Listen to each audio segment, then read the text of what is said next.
Now, here in case of magnetic field, we have the curl of the magnetic field non-zero. So, scalar potential is out of the question. We cannot define a scalar potential for the magnetic field. That won't work. And we can see that the magnetic field is not a conservative force field, therefore, scalar potential, that concept is out of the question.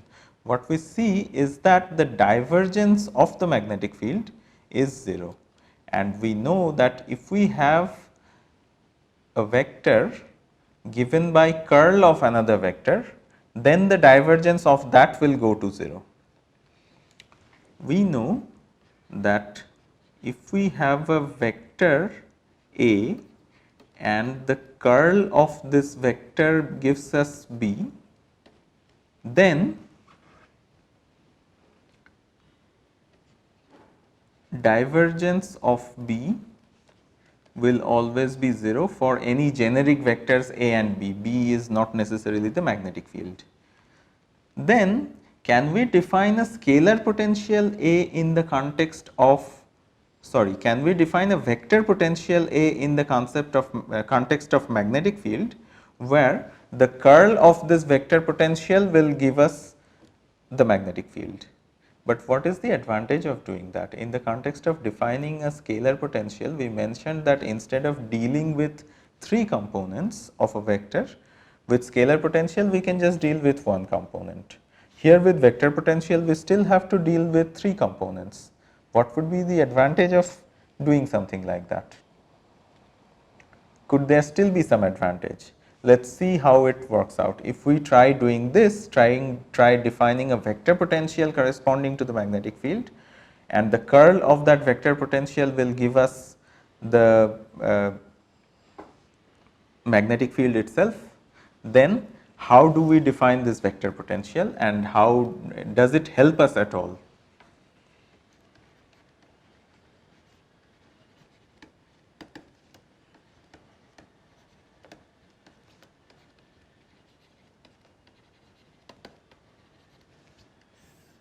So, we are going to define a magnetic vector potential,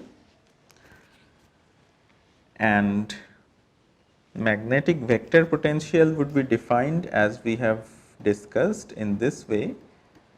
The magnetic field will be expressed as the curl of this vector potential A.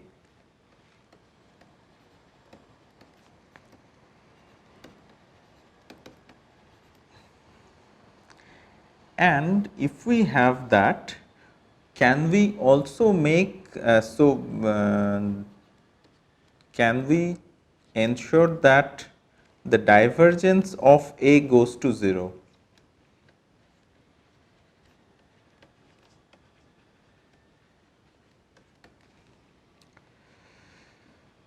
Let us see how we can do that and what are the advantages of doing this. This way we can have some unique determination of the vector potential. This is one of the possible gauge transformations in the context of vector potential. Vector potential is defined with some arbitrariness in it, just like the scalar potential we have arbitrarily defined a reference. Here in vector potential also we are happy as long as the curl of the vector potential gives us the magnetic field, and that is all physical about this vector potential. If we have some irrotational vector added to this vector potential, curl of which goes to 0, we do not mind doing anything like that, and that is a gauge transformation. So, if we want to make sure that the divergence of the vector potential goes to 0, what way we can do it? Let us consider that we have a vector potential, we construct a vector potential A with the vector potential A naught that gave us the correct magnetic field, but its divergence did not go to 0, plus the gradient of a scalar. So, the gradient of a scalar lambda is always going to be irrotational. That means the curl of this gradient is going to be 0. Therefore, by adding a gradient of a scalar, we did not change anything physically, we will retrieve the same magnetic field by taking the curl of this new A vector. And if that happens, we can always choose some lambda in such a way that the divergence of the vector potential goes to 0. So, this is one of the possible gauge transformations that will actually require the divergence of A naught to be minus del square lambda.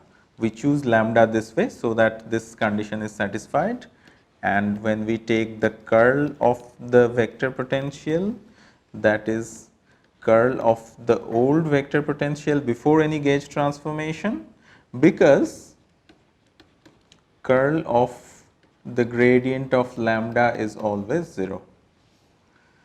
So, we can write down that del square of this scalar gauge lambda is minus divergence of A naught, the vector potential before making this gauge transformation, and this is similar to the Poisson equation.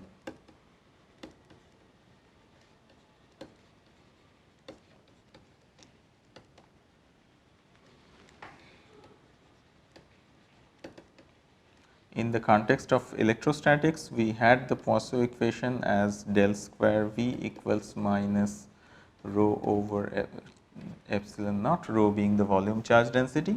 So, this gauge condition is similar to this Poisson equation. Now, because this condition is similar to the Poisson equation, let us write down the solution to the Poisson equation. If we want to find out V, the potential, the electrostatic scalar potential for a charge distribution rho, we could do that by writing it as the potential as 1 over 4 pi epsilon naught integration over this volume charge density divided by r d tau prime. Similarly, because this vector potential equation is also very similar to the scalar potential equation, Poisson equation, can we determine lambda as 1 over 4 pi integration over the divergence of A naught over divided by r d tau prime. We should be able to do this, and we notice that curl of A, that is using a vector differentiation product rule, del the gradient of the divergence of A minus del square A, and if we construct it in such a way that the divergence of A goes to 0, then under such kind of a construction we will have from Ampere's law del square A is minus mu naught J. So, this is the form of Ampere's law using vector potential with the appropriate gauge transformation.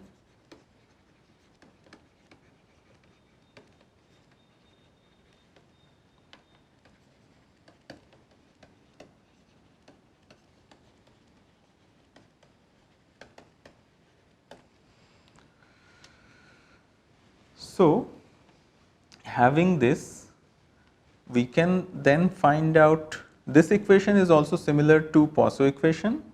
We can then find out a similar solution to what we obtained for Poisson equation, that is the vector potential can be given as mu naught over 4 pi integration the volume current density, that is a function of r prime, over curly r, the distance, d tau prime, where we see that the vector potential is along the same direction as the current density.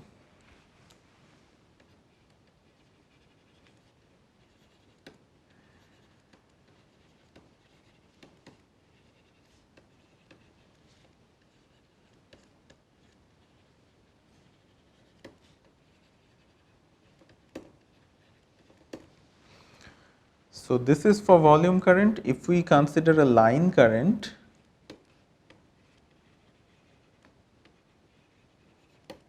we can write the vector potential as mu naught over 4 pi integration I over r dl prime. And if we consider a surface current,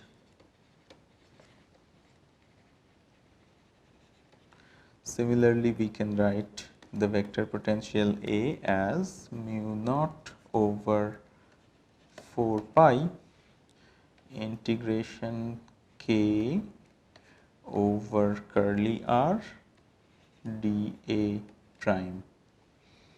So, everywhere we have the vector potential along the direction of the current, and this would be valid if we assume the current goes to 0 at infinite distance from our point of observation or any point of interest.